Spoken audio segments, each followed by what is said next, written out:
Chapter 13, One Within the One.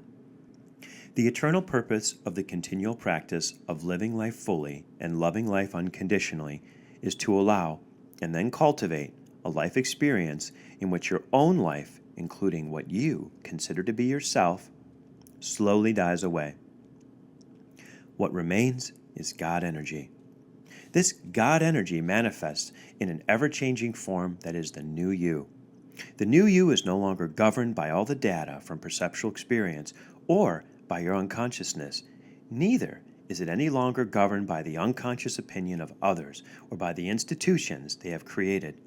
The new you, as a field of life, is governed only by the law of the highest good based on unconditional love, acceptance, peace, and compassion, which is the true law of God. Life allows an infinite number of life forms to exist and evolve simultaneously.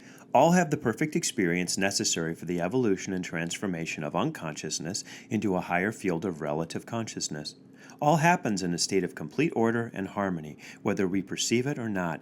Even though we are beset with our constant ignorant resistance, life is eternally patient, beyond our comprehension.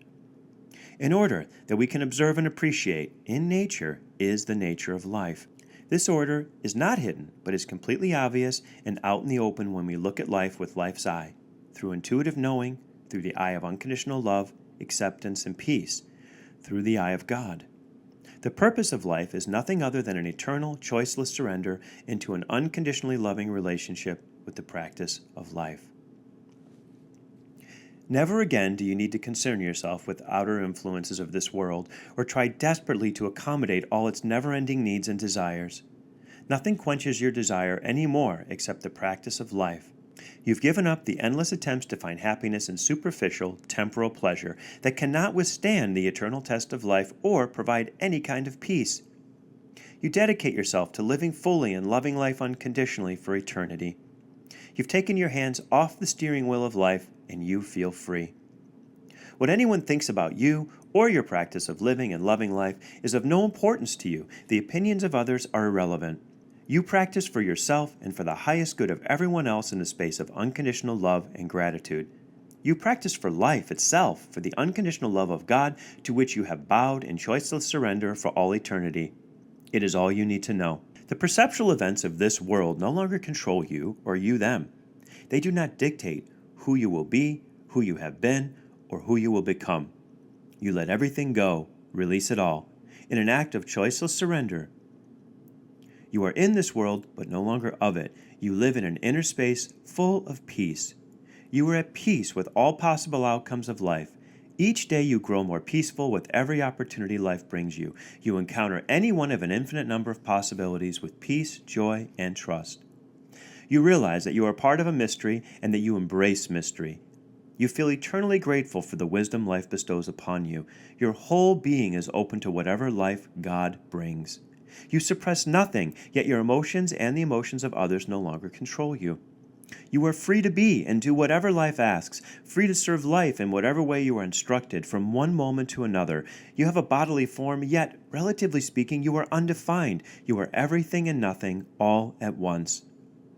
You are everything God asks of you. You are ready to serve the great Master of all eternity. As infinite potential, you are ready for miracles to come through you. You are limitless and unbounded. You are one with all those around you, those you are aware of and those you are not. As a child incarnate, you are one with the universe for all eternity. Now it is enough for you to be present and prepared to love unconditionally. You no longer need to fix anyone or anything. As a result, you bring peace wherever you go. You no longer need to judge anything or anyone. Your only tool is unconditional love and acceptance for all parts of yourself and everyone else, and it is enough.